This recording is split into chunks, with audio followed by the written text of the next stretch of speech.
Militer Israel pada Kamis 31 Juli mengumumkan dimulainya penarikan pasukan secara bertahap dari Gaza. Langkah ini menandai berakhirnya operasi militer besar yang mereka namakan Kereta Gideon yang telah berlangsung sejak awal Mei 2025. Menurut laporan Palestine Chronicle pada hari Jumat 1 Agustus dan radio militer Israel, penarikan pasukan elit seperti unit terjun payung, komando dan brigade lapis baja telah dilakukan dalam beberapa hari terakhir.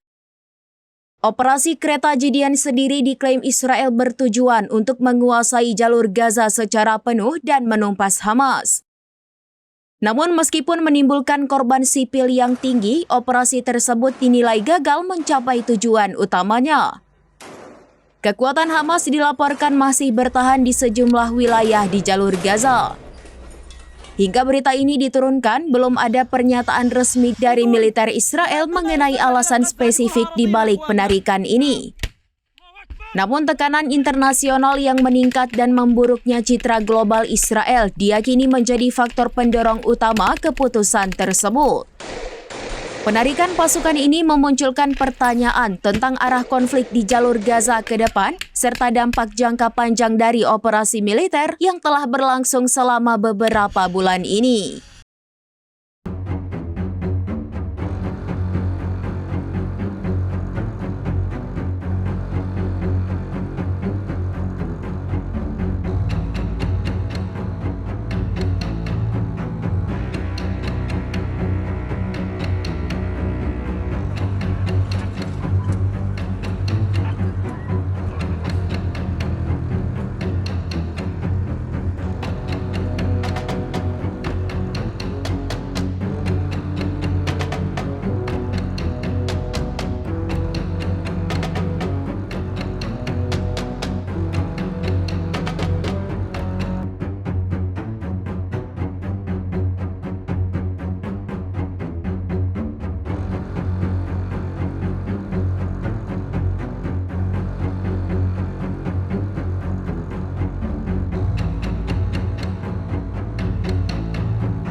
Download Tribun X sekarang, menghadirkan lokal menjadi Indonesia.